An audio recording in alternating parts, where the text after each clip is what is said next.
Ethical Perspectives on the News is produced by the Interreligious Council of Lynn County, which is solely responsible for its content. The views and opinions expressed on this program do not necessarily reflect those of the staff and management of KCRG TV9.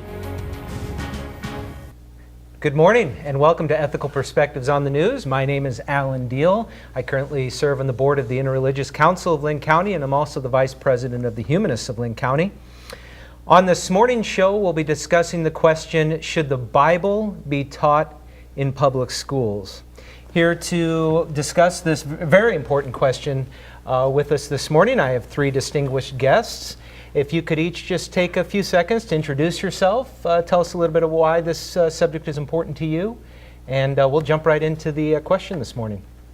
I'm Peter Jauhiainen, professor of religion at Kirkwood Community College. I specialize in American religious history, so this is of interest to me. My name is Charles Crawley. I'm president of the Interreligious Council of Lynn County, and this is important to me because when I work with the members of my board, most of them are not Christian, and so teaching a subject like the Bible will be problematic for some of them. I'm Hoklotubbe. I am the assistant professor of religion at Cornell College, and I teach New Testament and early Christianity as well as world religions. This is important to me. I have two daughters who will be entering public school soon, and I care very much about how they are educated and that the education that they are being offered is fair and appropriate for the 21st century. Excellent, thank you very much. And for those that don't know, to put a little context to our discussion this morning, on January 17th of this year, there was a House File Bill 2031 that was introduced at the state legislature that basically provided for the funding of an elective course that would essentially allow teachers to teach the Hebrew Old Testament along with the Christian New Testament. And so I guess I want to just start off with, for each of you, because I think you definitely have a unique perspective. I know, Peter, you teach at a public institution. Chris, you're at a private. And then, Charles, with your involvement with the Interreligious Council, definitely gives you a kind of unique perspective on this. But I'm just wondering, my first question is this. Is it possible to teach the Bible? Because I've had several conversations with different people about this subject, and one of the big concerns that people do have is that it seems like it's impossible to teach the Bible without imposing some sort of interpretation on your teaching. Even if you are, as this bill recommends, working through an actual curriculum, it seems like it would be hard for your particular interpretation not to bleed through and impact the students. What are your thoughts on that? Is it possible to teach the Bible very objectively or from a historical perspective? Well, there's a couple of different questions there. Mm-hmm. I mean, all texts are subject to interpretation. So whether you're teaching the Constitution or the Bible or any other text, you have to interpret it, right? I think the larger question is, are we going to be approaching it from an academic study of religion versus a more theological approach? So in the academic study of religion, which I engage in at a public institution like Kirkwood, I teach the Bible, aspects of the Bible in some of my courses. And, I teach on Judaism, I teach on Christianity, and so I will feature certain components of the Bible, but from an academic perspective, where I'm not presupposing that this is true, I'm not presupposing that the events that are recorded there are actual historical events. They may have been true or not. I'm not presupposing that the kinds of faith statements, the kinds of religious normative statements that are made in the Bible are true. I try to lay out what the ancient Israelites did, what the early Christians believed, and so forth. And I leave that up to my students to, weigh in on whether or not they considered it to be true. Mm. So it is possible to teach it, I think, in a fairly objective manner. What I'd be concerned about is if someone is trying to teach the Bible from a particular standpoint of faith, that's something that's best left for a theological seminary or for a religious college or for a church, a Sunday school or something like that. So. Yeah, Chris or Charles, you have something to add there? Well, I agree with what Peter said. I'd raise a question, whose Bible? I mean, we have a lot of different versions. Even within Christianity, there have been several fights over which Bible to teach. So which Bible are we going to use in the class? Yeah, and I think in the actual bill, it does talk about the fact that any student would be allowed, they're free to bring whatever version of the Bible they so choose. So they wouldn't necessarily enforce a particular version, King James Version or whatever, on students. They would have the freedom. And that's to bring their problematic own. in itself when everybody has a different text. Yeah, and it can be interesting, right? But on the flip side, though, you could argue that it could be a teaching moment. Why do we have so many different versions of the Bible? I mean, what's the deal there? And maybe explaining kind of historically, these manuscripts and how they were compiled, and their, language restrictions and why that causes there to be, multiple versions, and so on and so forth. Chris, you were going to add something? I agree with what's been stated. We're always bringing our own lenses into the classroom when we read text, oftentimes in ways in which we may not even be aware of. It could be so subconscious, or it could be so habitual in the way in which we read these texts. Until we actually find out someone else reads it a different way, we might not even know that this is not an objective reading. So one of the things I do in my own classes, I straight out say, look, I'm not going to hide behind the air of that I'm a completely unbiased professor, that I have stories that inform me. I am a progressive Presbyterian, but it's not my goal to make you all agree with what I think. And when I teach the New Testament, I teach the stories of Jesus, I want to give them a range of options and introduce them to a range of interpretations, and to give the best arguments for these interpretations and let them wrestle with it. Because if anything that my own education and my own upbringing has demonstrated to me is that there are people of good faith and of good intellect who disagree on some passages or just some interpretations of scriptures that seem very basic. Whether or not Moses wrote the first 5 books of the Old Testament, whether or not the pastoral epistles, 1st and 2nd Timothy, which I write on, are written by Paul. I don't think they are by Paul, but I know a lot of very brilliant people who think that they are. And so it is upon the educator to introduce students to the wealth and the buffet of interpretations that are out there. And I think that's really exciting. But whether or not that can be done well at a high school level, I don't want to demean or think low upon our high school teachers. I think they're brilliant. And actually, in many ways, they are trained more about how to teach students than we are as college professors. Yeah, that's true. So I want to lift up their competence and their ability to handle these issues well. But I guess the question in the back of my mind, this is jumping ahead even and thinking about this bill, is whether or not the way in which I'm envisioning and the way in which the teachers I've talked to teach the Bible presently in Iowa are the ways in which the legislators who are writing this bill imagine or hope the Bible would be taught. Yeah, no, that's extremely interesting. And so we had talked earlier about, when we were in the lobby, about teaching the controversy and how that actually, it can be very interesting and enlightening for a lot of people, but also at the same time very difficult, especially if you come to the class with kind of maybe a strong religious background, and there may be a tendency to kind of skew your teaching one way or the other. So how you control for that definitely seems like it would be a bit difficult.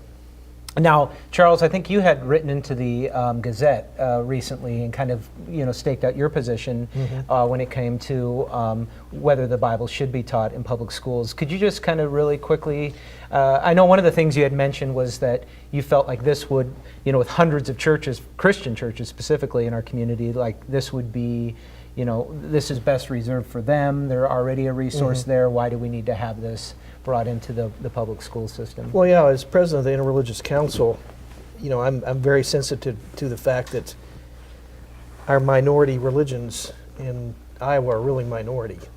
And so that it just seems like it might be another chance to gang up on them. And so I'm kind of like Woody Guthrie, when he was asked, he went into a hospital and they asked him his religion, and he said, all or none. And that's kind of the way I feel about it. Either we teach all of them or we teach none of them. And so I would be more comfortable with a world religions class, because I think, we were talking about this earlier, Chris, about I think it would be very important for students to know about Islam, given what's going on in the world these days. They'd want to know something about Hinduism, so they'd know about the Dalai Lama and Mahatma Gandhi and Hinduism. I mean, these are all things that people need to know about. And the one of the arguments that in kind of researching this, in fact, there was a man by the name of Drew Zahn, who's the spokesman for the Christian conservative organization, the Family Leader, and was kind of influential when it came to this bill. And he makes a statement, beyond its literary and cultural significance, referring to the Bible, which is significant, the Bible is also an essential thread of the American consciousness, and without it, American unity is unraveling. That seems like a pretty bold claim. I think in his mind, it is absolutely imperative that the Bible be taught, in this public forum, because if not, all of Western civilization is going to unravel, or it is unraveling, and this is the only way to stem the tide.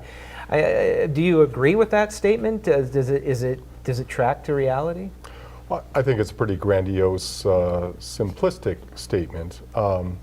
Take for example, so on the one hand, I agree with threads of that. So the Bible has been an important part of the American consciousness. There are lots of biblical references. People in various social reform movements, you can look at the 19th century abolitionist movements and other kinds of social reform movements in which they're constantly appealing to the Bible for support for their causes. On the other hand, to say that by removing the Bible, somehow it's leading to this disunity. Well, we had a civil war that was fought by two sides, North and South, and they were both appealing. Yeah. As Lincoln said, they both pray to the same God, they read the same Bible, and you have these different interpretations of the Bible. Yeah. So some were using the Bible to support slavery. Others were using the Bible to eliminate slavery. So, I could envision teaching a Bible course and how it influenced American history in a very socially progressive way to support socially progressive causes that I'm sure that some of the legislators who want to propose this don't envision, right? I think they have a particular agenda in mind. It would have unintended consequences. Unintended consequences. Sure. Who teaches the course? And what parts of the Bible do you choose to select? I mean, do you emphasize the concern for helping the strangers in your midst? Well, you could apply that to the immigration debate in ways that a lot of social conservatives would not want to see it applied, right? So there's a lot of, you could look at the civil rights movement and the ways in which Martin Luther King Jr. Utilized biblical ideas to support his particular cause in ways that I'm sure that there are other Americans who would not like to see that utilized. So to say that just by excluding the Bible, which it's not excluded, but not having a course that somehow proactively teaching it, somehow that's leading to disunity. There are other larger cultural factors than simply our lack of biblical literacy. So. Chris, do you have thoughts on that? What troubles me about that statement is the final part, that without the biblical teaching, our American unity is going to dissolve. It just rings so naive about naivety towards the kind of values and ethics and visions of peace in a family that are already at home in many of the diverse cultural and religious traditions that are beyond the Christian Bible. And I think in order to build a new American unity, we have to come up with what we might call like a second order discourse, or language that we share in common, virtues and values that we share in common that cross cultural and religious lines, that we can agree upon builds towards what Martin Luther King Jr. would describe as the beloved community, that would build towards a true commonwealth, a true vision of the common good. And I agree, this is why it's so critical. I mean, I would push what's more valuable for educating modern citizens is a class on world religions, right? Where we can develop that second order discourse to think about the ways in which there's a lot of commonality of shared values and virtues, not only within religious tradition, but also in the humanist tradition, as well as, secular atheists, right? That we can come together and think about how can we live together without killing one another for the common good. So I think there's a great opportunity. I think religion has a great opportunity, and it's important to teach religion for building good citizens. Yeah, no, absolutely. And I, and myself as a secular humanist, I absolutely believe in just the having access to information and acquiring knowledge. And the more you know about something, the better you can kind of develop the appropriate response to it and put it and properly understand it, right? So, and I think definitely being ignorant of any particular subject can lead to irrational conclusions or ill-informed conclusions at the very least. So I definitely am in favor of becoming informed about these different things. Now, one of the other things that they brought up was that in fact, actually from the bill itself, Section B1, it states that the intent of it is to provide students with knowledge of biblical content, characters, poetry, and narratives that are prerequisites to understanding contemporary society and culture, including but not limited to literature, art, music, oratory, and public policy. So I think, basically, again, the argument here is that you really can't contextualize or understand Western culture without having kind of a firm grasp of the Bible. So, I mean, what are your thoughts there? Is there a disadvantage for somebody that just isn't familiar with the story of David and Goliath or Adam and Eve? Well, there's much more than the Bible in Western civilization. I just read a book about Bob Dylan, and the person said that you really need to understand Latin poetry to understand Dylan. And I know nothing about that. They quit teaching Latin when I was in high school. And so, just to pick out one part of it, the Western civilization has many streams that come into it, and Christianity is just one of them. Peter? I think it's an important stream, right? And so the Bible shouldn't be left out. I'd be concerned if there are history courses, say in American religious history, where if you're covering certain periods and you don't look at some of the religious motivations that maybe the Puritans had or certain social reformers of the 19th century or in the civil rights movement, right? If you're neglecting their biblical focus or some of the religious ideas that they were building their movements on, then I think we're doing a disservice. On the other hand, I would agree with Charles. There are just so many strands that make up Western civilization. Religion should not be neglected, but by simply privileging one course on the Bible for maybe a high school, public high school, I find that to be somewhat problematic. In theory, it might be legitimate. Certainly the Bible is important for literature and for the arts and history and so forth. I always get back to the question, well, who's going to teach it? Who's qualified to teach it in the way that's going to be academically responsible, that's not going to... Well, according to the bill, I think it would fall on the social studies teacher. Yeah. And so what social studies teacher has been trained in the academic study of the Bible, I would think that very few of them would even want to take that on, personally. So my friend Allie actually teaches Bible as literature in City High here in Iowa City, well, not here in Iowa City, but in Iowa City. And this is a class that has been taught for literally generations. It was taught by a woman named Mrs. Yates. When she retired, her son picked it up. And when he retired, this was housed within the English department. And actually no one really wanted to touch this class precisely because of all the possible implications and ways in which it can transgress the First Amendment, but Allie decided to take it on. And every fall she does a survey asking her students, why are you taking this class? And she's reporting me that 40% of the students who respond to the survey say that they're taking this class precisely because they have sat in on English classes or history classes and they are reading text, and the teacher or other students are observing all the ways in which different motifs and themes are resonating with biblical stories that they had no background of, whether because they are immigrants or that these are just not stories that are told in their household. And I think this is going to be actually a growing demographic in our nation as the number of nones or agnostics rise. Certainly in my own mainline tradition, this is a tradition that is struggling and is on the decline. Seminaries are closing. So there's a way in which a Bible as literature, as an elective course, can do a real civic service of providing students with an opportunity to learn about a cultural history that so many others take for granted and is part of their toolbox when they are analyzing text. And so it's an invitation for them to join into a conversation that is at hand. And that's partly what a public education should accomplish. And they could argue about it. And they can argue about it. And there are arguments. And one of the things that Allie does, and she's someone who didn't get a whole lot of special training, but she's very quick that first week to check students. And what she says is she does a lot of scaffolding to say, this is what this class is and isn't. These are the kinds of questions we are going to look into and not.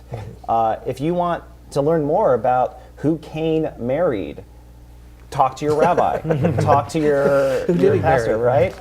And who did Cain marry? It says he married someone. And that's, and her take on that is, that's not, the text itself is not that interested in that question. So we're not going to be interested in that question right now either. We're going to keep going.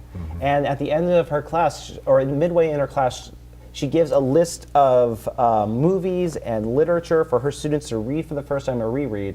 And their final assignment is to write an essay about a way in which this film or piece of literature is exemplifying biblical motifs, so that they're up to pace when they come back into these English classes.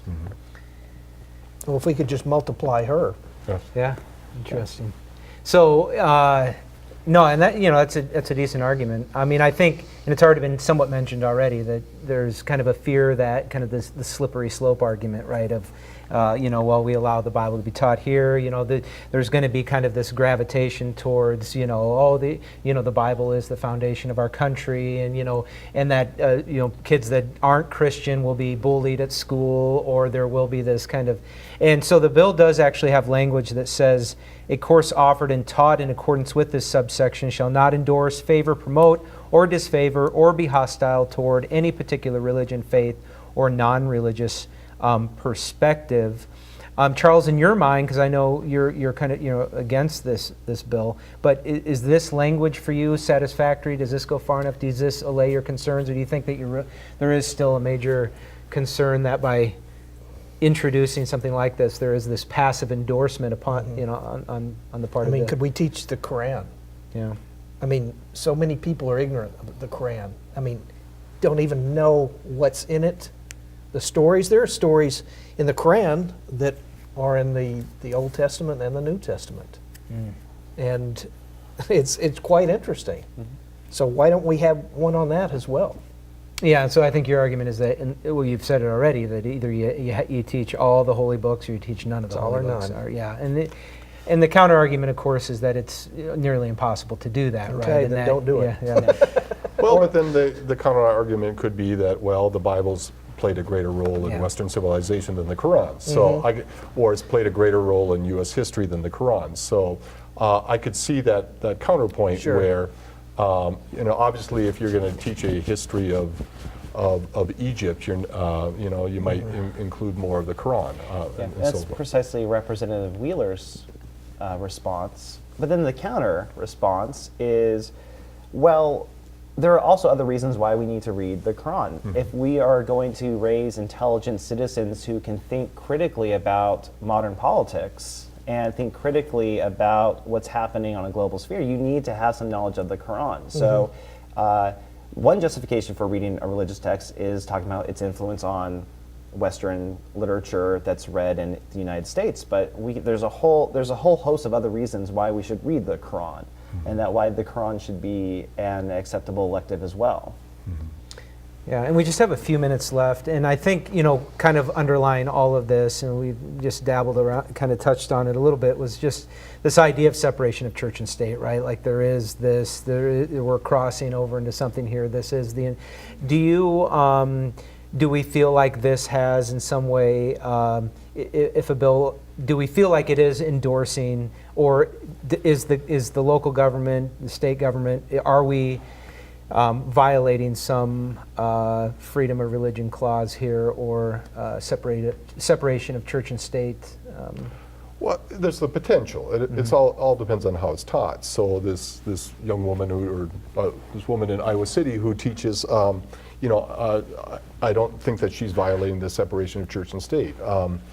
If you're teaching the Bible as established fact, or I can imagine, what if someone wants to teach the creationist view as science, right? Then you're establishing a religious point of view. But you can teach about religion, you can teach about the Bible, you can teach about how it informs literature and music and world history and so forth. But if you're teaching it,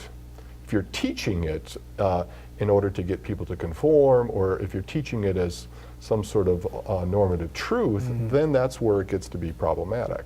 Right? Yeah. So the ACLU has a lawsuit against a school in Kansas, right? Precisely because it slipped down the slope, where there was a teacher who gave a prompt to students asking about the promises of, what have they learned from this Bible class about the promises of God that He has for them, right? That's preaching and not teaching. But they certainly, and if you look at the language, I think the language of their bill is precisely similar to ours, right? So there is that. We can have a great teacher like Allie, or we can have this too, and there's not a lot of provisions to kind of protect that beyond, I mean, we can make whatever provision, right? But people are going to slide down the slope one way or the other. Yeah. I mean, I teach about the Puritans, and I can teach about how they believed that they were being led by God to settle in the New World. Right. I can't make the argument that they were led by God to settle in the New World. There's a subtle difference in And it. I make clear to my students, one line of argument is appropriate and one is not. It has to be evidence-based. But if I'm simply presupposing that the Puritans were actually chosen by God, then I'm injecting some sort of religious faith into the picture. And I think it's been mentioned that there is already kind of the freedom to teach a holy book in a classroom currently, but this bill goes a little bit further in creating an actual curriculum and an elective course that and providing funding, and so that's where I think people feel like it's unnecessary. There's expenses involved, and that we already kind of quote unquote have this this ability to do this already. And so, so I don't know, we just have a few seconds left. Are there any, closing comments or something you'd like to mention here in closing? So part of this bill would potentially use or ask for about $80,000, $90,000 of our tax fund money to be used to make this curriculum. And given all the cuts to education, it raises the question, well, is this really what we want to spend our money on?